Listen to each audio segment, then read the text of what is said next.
Hari ini kita akan belajar kebenaran firman Tuhan. Kita akan melihat kenapa sih orang benar terjadi musibah. Kenapa orang benar kena musibah? Banyak orang berpikir begini, kalau saya ke Tuhan semuanya akan berjalan dengan lancar, berjalan dengan baik. Pada kenyataannya malah kena berbagai macam pencobaan, kena berbagai macam ujian. Ternyata malah dibawa ke padang gurun setelah kita ikut Tuhan. Kita pikir setelah kita percaya Yesus, kita semakin diberkati, kita semakin hidup berkelimpahan, kita hidupnya nyaman-nyaman saja. Ternyata kita banyak mengalami musibah, persoalan yang kita nggak pernah pikir dan kita nggak pernah sangka-sangka. Ada maksud Tuhan di balik semuanya itu. Orang berpikir begini, Pak, saya ini udah ikut Tuhan loh, tapi kok kenapa suami saya tambah kelakuannya bejat kayak begitu? Pak, ini saya ini udah doa, saya ini udah puasa, saya ini udah berusaha melakukan hidup benar di hadapan Tuhan. Kenapa masih terjadi masalah-masalah seperti ini? Bapak Ibu, kalau engkau sedang mengalami masalah seperti ini, bersyukur, puji Tuhan. Kita akan melihat apa yang Tuhan akan kerjakan di belakang, yang kita hari ini nggak pernah lihat. Suatu hari Tuhan akan nyatakan, posisi kita harus benar dulu di hadapan Tuhan. Sikap hati kita harus benar dulu di hadapan Tuhan. Pak, saya ini udah pelayanan loh Pak, bertahun-tahun. Saya udah melayani Tuhan. Kenapa kok aku nggak terjadi hal-hal seperti ini? Kita nggak pernah bisa berpikir, kenapa kok Tuhan izinkan kejadian-kejadian yang harusnya nggak terjadi itu terjadi kepada kita. Musibah terjadi pada hidup kita. Perlakuan buruk orang lain terjadi dalam hidup kita. Kenapa Pak? Bukankah Tuhan harusnya lindungin saya? Banyak pertanyaan yang orang sering tanyakan. Kenapa saya ngalami ini? Kenapa saya ngalami begitu? Kenapa persoalan ini terjadi? Kenapa persoalan itu selalu terjadi dalam hidup saya? Banyak orang mempertanyakan kepada Tuhan. Padahal Tuhan memang sengaja izinkan itu terjadi supaya kita itu belajar. Hati kita ini nempelnya sama Tuhan. Kita akan lihat di Ayub 1, ayat yang 1. Ada seorang laki-laki di tanah Uz bernama Ayub. Orang ini saleh dan jujur. Perhatikan, Ayub adalah orang yang saleh dan jujur. Ini di pemandangan Tuhan. Ia takut akan Allah dan menjauhi kejahatan. Di Ayub 1 ayat 1. Tapi diizinkan dia mengalami proses dari pasal-pasal selanjutnya. Baru pasal terakhir dia mengalami mujizat loh. Berapa pasal dia mengalami trial, berapa pasal dia mengalami temptation, berapa pasal dia mengalami ujian, pencobaan hal yang tidak enak. Ayub orang benar, ngalami itu, diizinkan itu terjadi.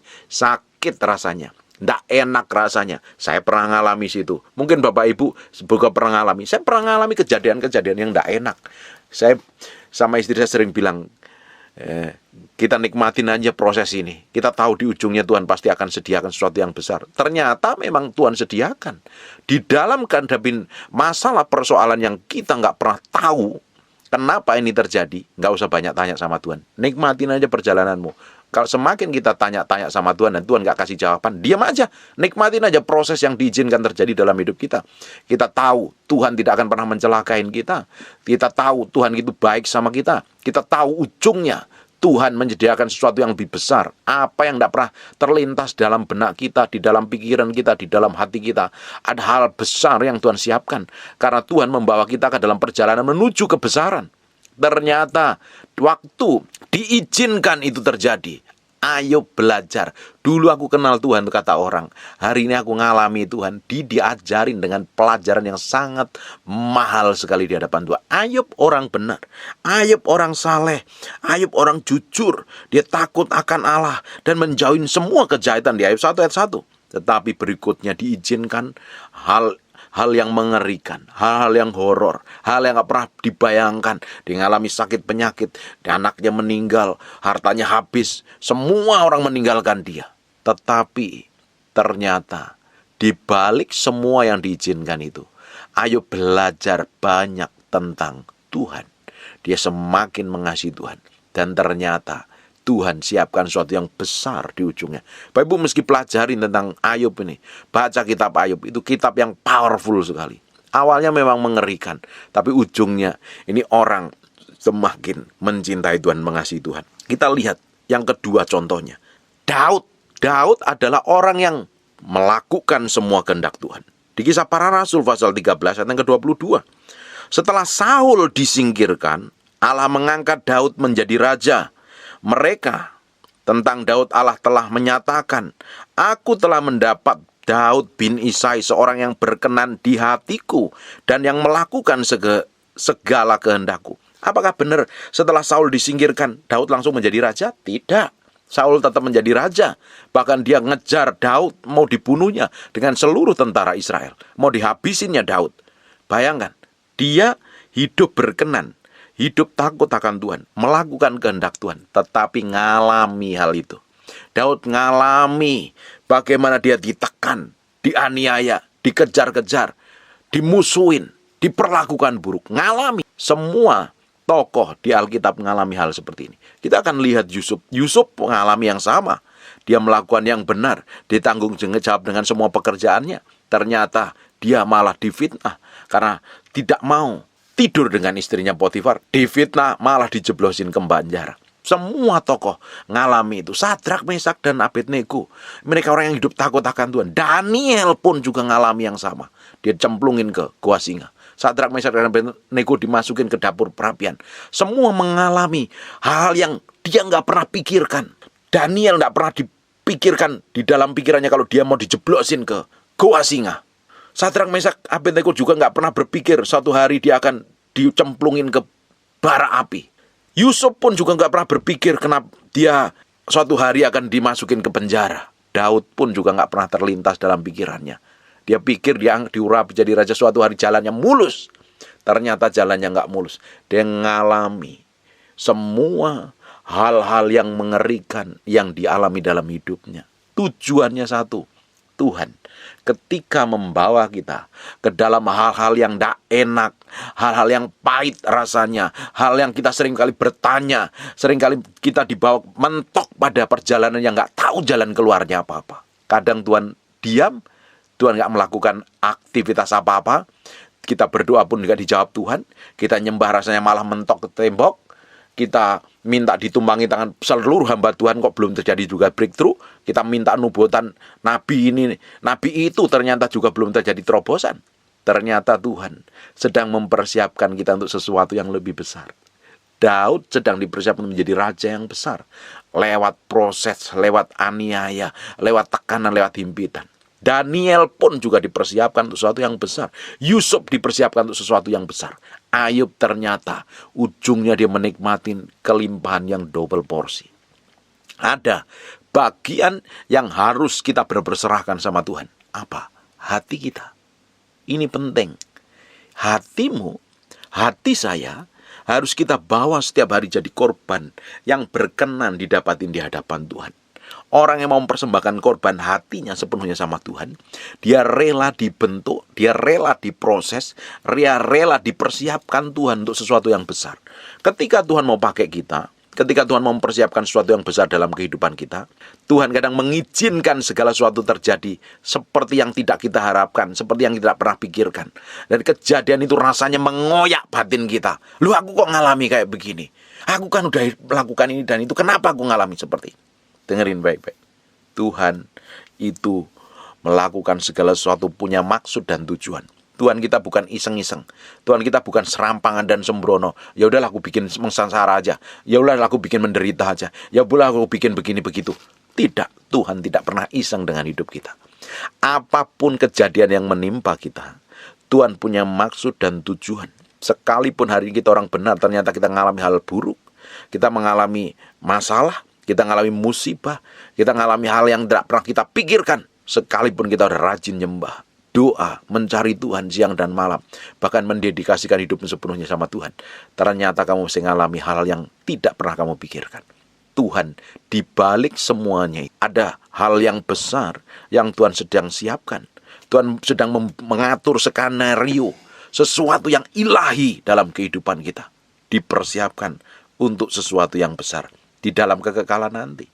Daniel tidak akan menjadi Daniel, Yusuf tidak akan menjadi Yusuf, Ayub tidak akan menjadi Ayub, Daud tidak akan menjadi Daud, sampai dia mengalami proses. Dan proses itu tidak enak.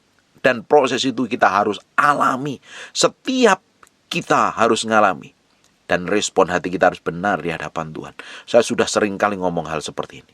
Saya sudah sering kali khotbah seperti ini. Tapi sering kali banyak yang dengerin masih babak belur. Banyak orang masih kacau Karena nggak memiliki sikap hati yang benar di hadapan Tuhan.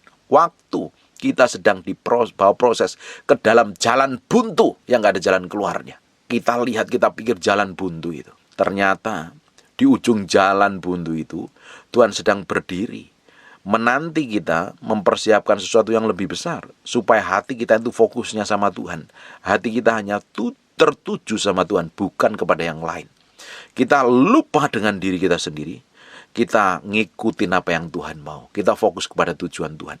Makanya keakuan kita itu perlu setiap hari dikikis, diselaraskan dengan firman, supaya kehendak Tuhan saja yang jadi. Sekarang buka di 1 Petrus pasal yang pertama mulai ayat yang ke-5 dan sampai ke-7. Yaitu kamu yang dipelihara dalam kekuatan Allah, kita yang sedang dipelihara dalam kekuatan Allah, karena imanmu, sementara kamu menantikan keselamatan yang tersedia, keselamatan yang sedia yang sedang kita nantikan, keselamatan kekal itu kita suatu hari bertemu dengan Tuhan, memerintah bersama Tuhan yang dinyatakan pada akhir zaman. Bergembiralah akan hal itu, kita suruh bergembira, kita suruh tertawa. Bergembira itu artinya tertawa lepas. Sekalipun sekarang ini kamu seketika harus berduka cita oleh berbagai-bagai pencobaan. Kalau menghadapi masalah suruh ketawa. Banyak orang Kristen ketika menghadapi masalah nangis, cari Tuhan. Bukan cari Tuhan, malah cari pendeta. Jerat-jerit sama pendeta, jerat-jerit sama hamba Tuhan. Lu pikir hamba Tuhan itu Tuhan buat kamu, penyelesai masalahmu, atau gimana? Waktu kita ngadapin masalah, waktu kita ngadapin persoalan, waktu kita ngadapin pencobaan, mata kita itu ngelihatnya Tuhan. Fokus dan tujuannya itu kepada Yesus, bukan kepada hamba Tuhan, bukan kepada siapapun juga. Tuhan yang menjadi utama. Kita tahu segala sesuatu yang buruk sekalipun yang diizinkan Tuhan terjadi dalam kehidupan kita, Tuhan punya maksud dan tujuan. Perhatikan ya. Bergembiralah akan hal itu, sekalipun sekarang ini kamu seketika harus berduka cita oleh berbagai-bagai pencobaan. Maksud semuanya itu ialah, dengerin baik-baik, untuk membuktikan kemurnian imanmu. Maksud dari pencobaan yang diizinkan terjadi dalam kehidupan kita, maksud dari ujian yang terjadi dalam kehidupan kita, maksud dari semua masalah yang terjadi dalam kehidupan kita adalah untuk membuktikan kemurnian imanmu. Ternyata iman itu yang jauh lebih tinggi nilainya daripada emas yang fana, yang diuji kemurniannya dengan api, sehingga kamu memperoleh puji-pujian dan kemuliaan dan kehormatan pada hari Yesus Kristus menyatakan dirinya. Ternyata itu terjadi untuk membuktikan kemurnian iman ini. Iman itu harus dimurnikan seperti emas. Emas itu semakin dibakar dengan api, emas itu semakin dimurnikan dengan api, unsur yang lain akan menguap. Seng, besi, tembaga, atau apapun juga menguap, sehingga muncul kemurnian yang emas, murni, emas, tulen. Nggak ada campuran apa-apa. Ternyata segala sesuatu yang diizinkan Tuhan hari ini, yang kita dulu sering mempertanyakan segala sesuatu. Kenapa sih kok Tuhan saya ngalamin begini? Tuhan kapan ini selesainya? Tuhan masalah ini kenapa terjadi? Wah, aku udah melayani Tuhan kok ngalami kayak begini terus-terusan? Tuhan kenapa? Why God, why, when God, when? Tuhan kapan Tuhan selesainya?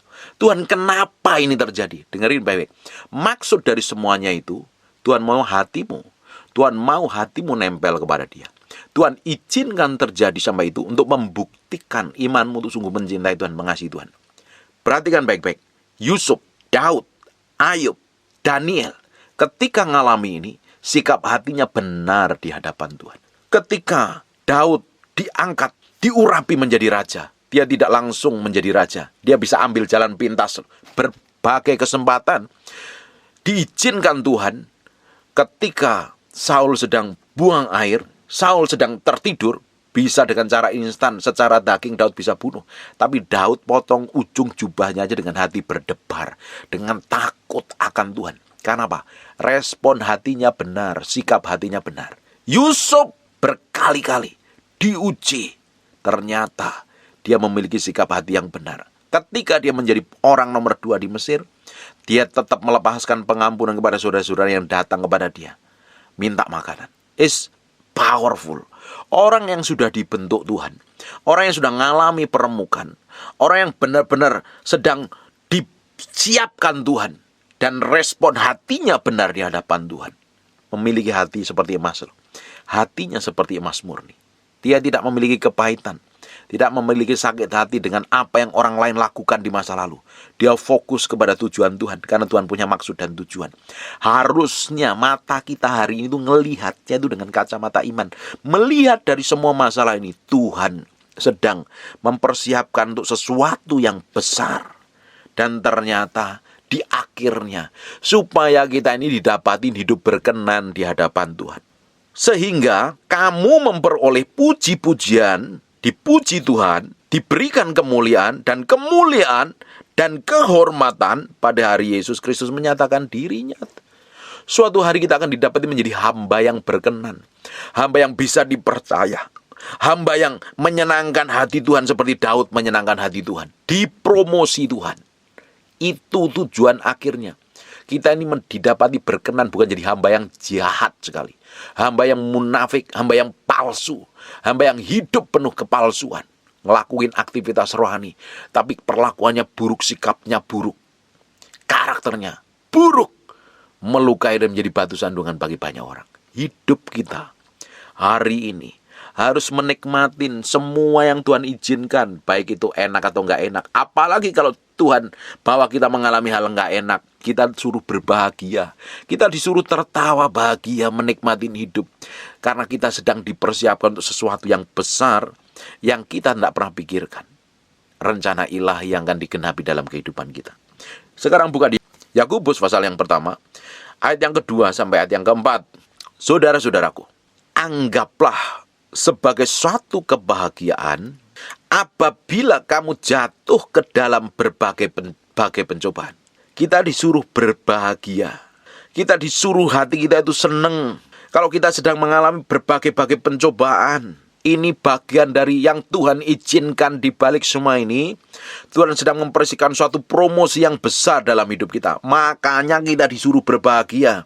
Tapi pada prakteknya para orang Kristen, ketika ngadapin pencobaan, ketika dipersalahkan orang lain, dituduh, difitnah, diperlakukan buruk, mengalami hal yang mengerikan, keluarganya sedang dites, diuji dengan berbagai masalah dan pencobaan, nangis, jerat-jerit sama pendeta minta ditumbangi tangan, padahal Alkitab disuruh bahagia. Loh, kita ini kok reaksi kita ini selalu salah terus loh. Kenapa kok reaksi kita salah? Karena kita nggak ngerti firman. Kita nggak bereaksi sesuai dengan firman. Semakin kita bereaksi sesuai dengan firman, Tuhan dengan caranya ilahi akan bikin mujizat. Dia akan bikin breakthrough, dia akan bikin terobosan. Sikap hati kita ini harus benar dulu di hadapan Tuhan. Setiap kita ngadapin persoalan apapun namanya itu, sikap hati kita ini yang harus lurus di hadapan Tuhan dan benar dulu di hadapan Tuhan. Karena kita tahu, kalau kita ini jatuh ke dalam berbagai pencobaan, sebab kamu tahu bahwa ujian terhadap imanmu itu menghasilkan ketekunan. Kalau kita ini lulus ujian, kita akan menjadi orang yang tekun. Dan ketekunan itu akan memperoleh buah yang matang. Supaya kamu menjadi sempurna dan utuh, tidak kekurangan suatu apapun. Bagian dari proses yang Tuhan izinkan, masalah persoalan yang kita hadapin, sekalipun kita hidup benar, itu tujuannya membuat kita semakin sempurna. Tapi banyak ini para pendoa ini, sikap hatinya harus benar. Ini pendoa ini, meski jangan terlalu ngeroh, meski pakai firman lu ngomong tuh. Kadang kalau ada orang benar, orang sedang dites, diizinkan itu terjadi, selalu ngomongnya, wih pasti kamu punya dosa ini. Jangan-jangan kamu simpan kepahitan nih. Jangan dulu dihakimi. Jangan gampang menilai orang, menyalahkan orang lain, menilai menurut cara pandangmu sendiri. Tuhan selalu mengizinkan hal terjadi pada seseorang punya maksud dan tujuan. Jangan buru-buru dihakimi. Ketika ada orang punya masalah dan konseling sama saya tidak akan menghakimi. Saya akan tanya, asal muasalnya masalah itu dari mana? Saya meski bertindak hati-hati. Jangan-jangan orang ini sedang dipersiapkan untuk sesuatu yang besar di masa yang akan datang. Kalau saya buru-buru menghakimi, loh saya ini siapa? Kita jangan terjebak ketika melihat orang lain bermasalah. Ketika orang lain mengalami ujian, kita ketika orang lain sedang dites Tuhan, jangan kita buru-buru memandang dengan kacamata kita. Wah, jangan-jangan dia berdosa, jangan-jangan dia ada kelemahan. Sering kali saya dengar dengan telinga saya sendiri. Orang menghakimi orang seenaknya. Sekalipun kau pendoa, belum tentu apa yang kamu katakan selalu benar kalau nggak sesuai dengan firman. Kadang malah mengintimidasi. Saya dengar dari kesaksiannya Om Kris Manusama. Suatu hari dia khotbah, dia bercerita begini.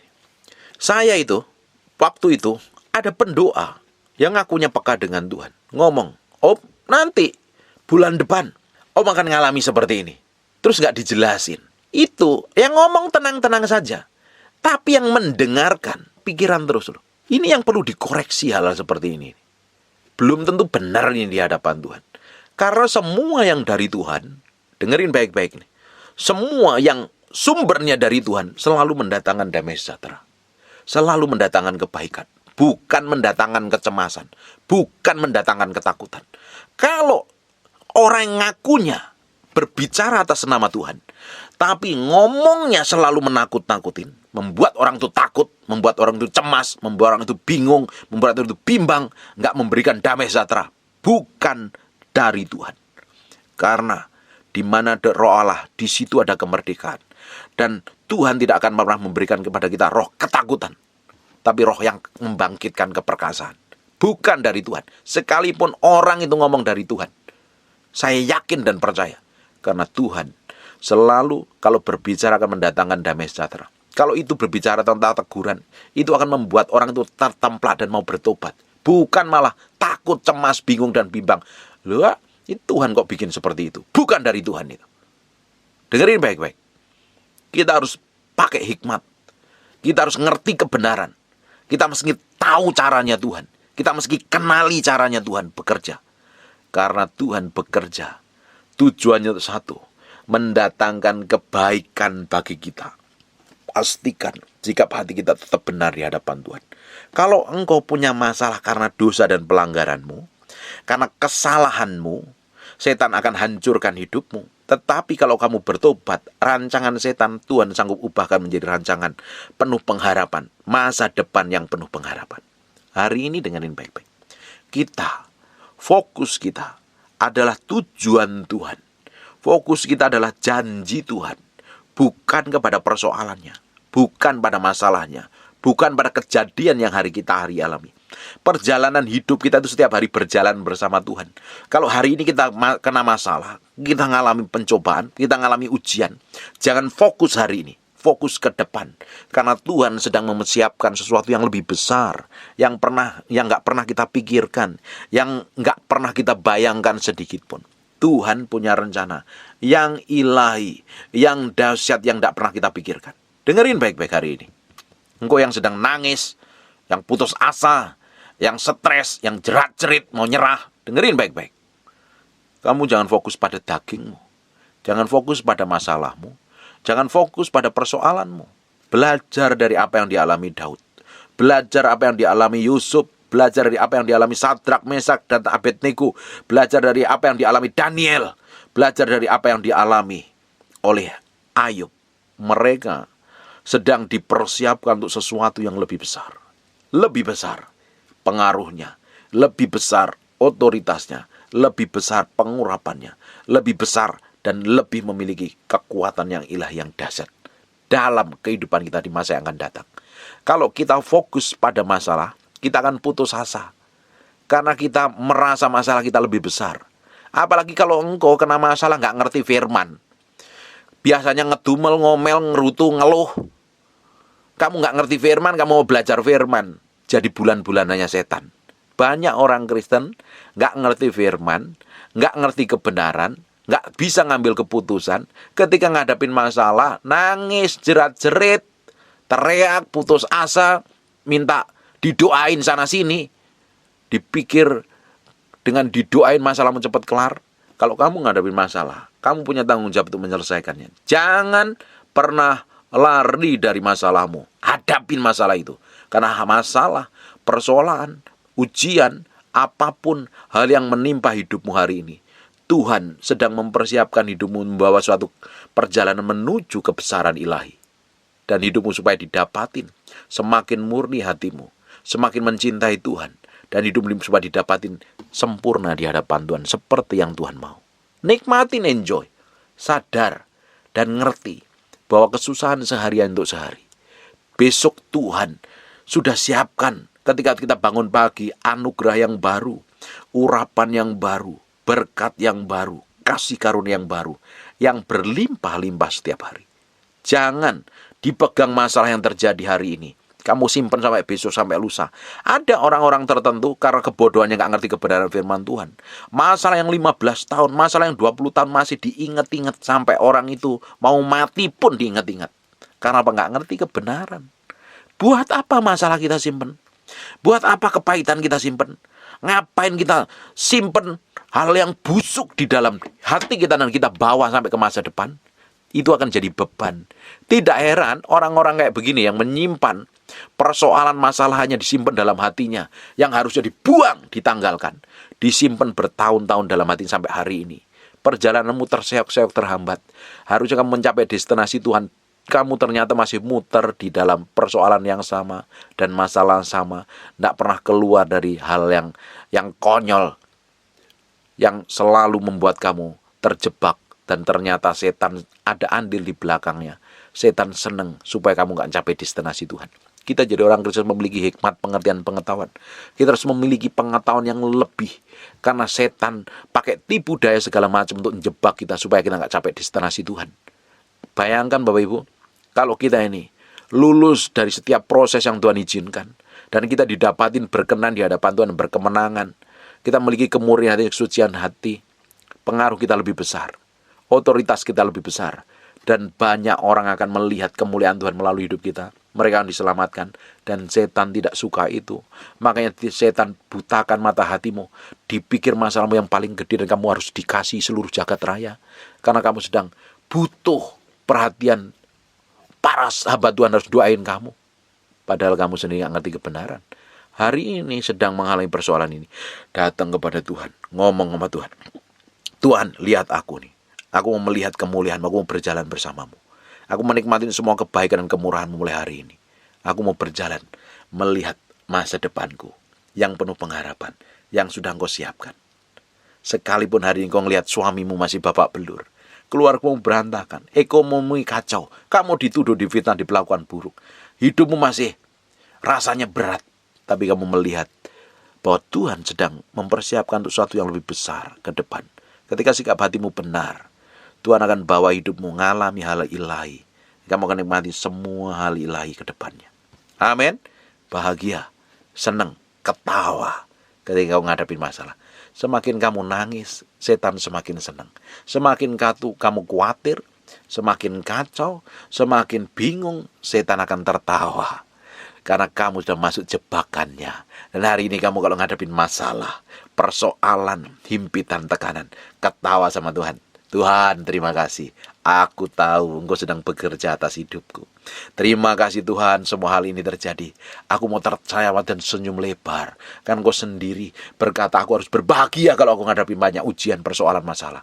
Karena suatu hari aku akan menikmatin berkat yang double porsi. Dan hidup akan dipulihkan dan aku akan dipakai Tuhan memulihkan orang lain. Amin.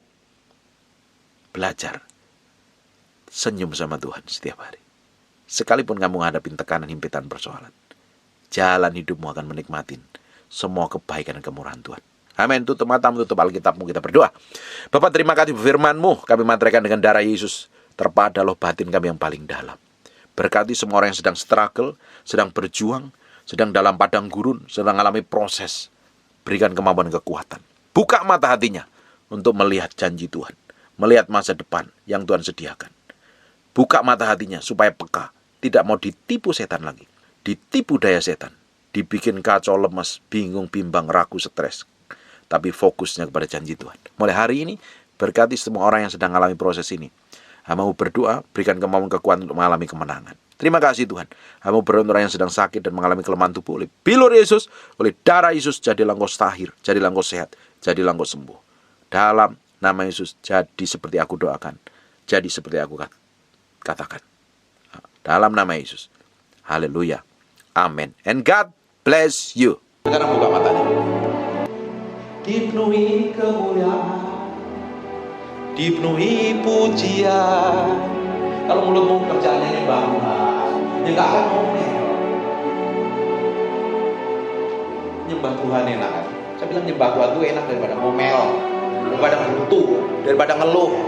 Kalau lagi stres bingung, cari Tuhan, jangan cari pendeta. Kau saja yang suci, Kau layak terima glory. Yesus Kau Tuhan. Nyembah Tuhan. Pak, suaraku falas, Tuhan gak peduli. Pak, aku ngomong aja falas, nyanyi. Dipenuhi kemuliaan, dipenuhi pujian. Haleluya. Mana bantu nyanyi?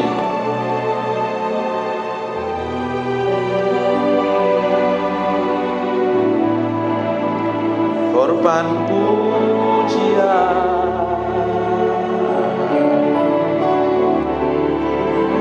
Kau saja yang suci. Yang lain gak suci, hanya Tuhan saja yang suci.